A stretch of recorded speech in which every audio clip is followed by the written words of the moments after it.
Good afternoon and a happy, beautiful Sunday to you. So today I want to continue upon our theme of building resilience in the face of challenging times. Right now is particularly a challenging time, yes, but it's also again an opportunity for us to grow and to learn and to find new ways of coping. And geez, doesn't that seem like that'd be a great thing to have along with us? If we're going to take some baggage away from this, friends, let's maybe choose some healthy baggage if we can. Not just the 10 pounds that we're probably all gaining from the food coping mechanism, not exercising. But in all seriousness, what I want to focus on today is talking a little bit about stress, yes, and navigating our way through it by a couple of things, a couple of just bringing awareness to the fact that the stress that you're feeling right now is completely normal and that it's yours. There are, in fact, it's interesting, some research has gone on to show that there's about 8 different types of coping with stress, that we have some sort of neurophysiology networks. We each have our own way of coping with stress. For some, it might be rumination. For some, it might be catastrophizing. Some, it may be anxiety and fear. Others, they just shut down. So there's lots of different ways. But my point is, what is it for you? Have you really slowed down enough to recognize some of the physical symptoms, your ways of reacting that are uniquely you compared to somebody else? That's their way. What is it for you? And then what I want to try to also then take awareness into is not only just normalizing the fact that what you're experiencing right now is fine. There is no right way to handle this, folks. So you're doing the best that you can. But perhaps, in addition to stockpiling resources of food and toilet paper, we might also stockpile resources of resilience and of healthy coping mechanisms, and so that we are more healthfully able to navigate our way through this particular crisis as well as others in the future. So I love that. I love the idea of just stockpiling resources on the inside. Yeah? So I want to again bring awareness to 3 micro steps that we might take in the moment when you feel whatever it is that is unique to you for stress. Perhaps we can take the time to do 3 things. Number 1, stop the judging. Stop being so hard on yourself and recognize that you're doing the best that you can. Breathe. Take a deep, steady breath. Come into the moment. And that leads us to step number 2. Really focus on the breathing rather than reaching for a distraction like your phone.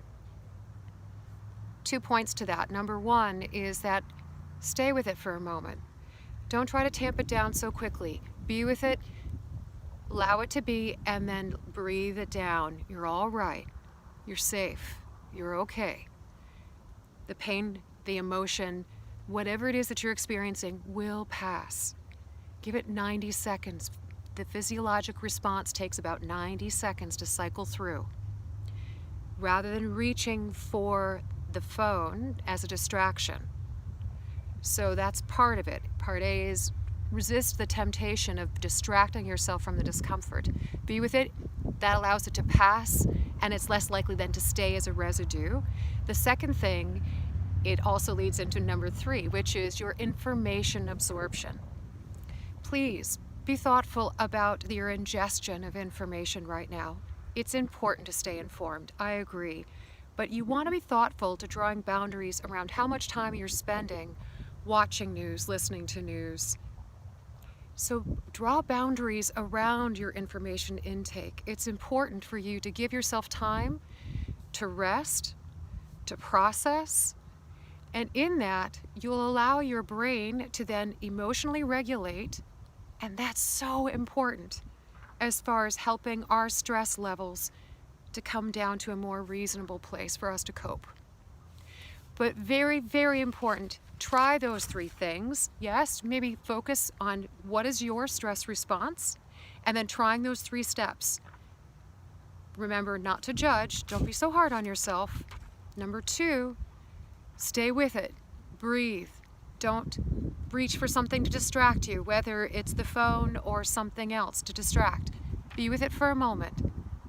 And number 3, draw boundaries around information uptake, and so that you have the time to rest and to process and to get perspective again. Very important. And really, if you need some support, there is no shame in reaching out to those that you know are your safe space. But maybe you need somebody who has nothing to do with family or friends. You just need a place to let off some steam, some emotion. Maybe you're the one that has to be the positive, strong one for everybody else. Or maybe you don't want to bother other people, whatever it may be. You don't want to be judged. 2 really, really important resources that I wanted to share with you.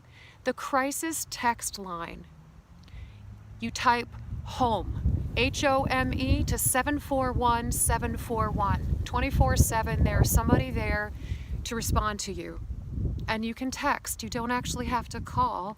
And that may be really helpful for you just to get some space and some perspective, yeah?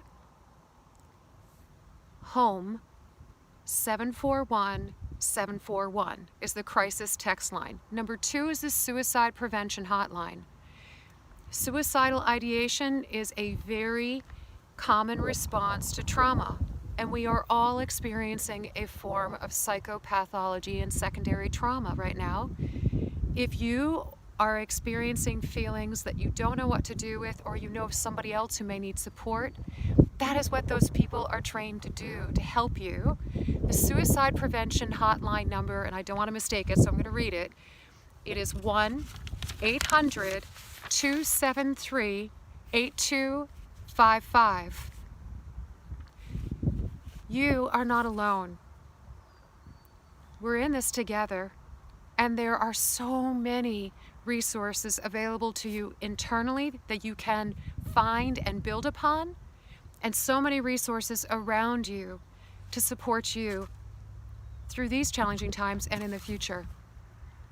But if it all gets too much, reach out.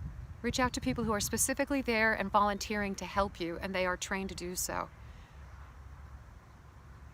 It's a beautiful day. It's going to be a beautiful tomorrow. We're going to get through this together. And with that, I really genuinely wish you a spectacular week. And I'll look forward to seeing you next Sunday. Namaste.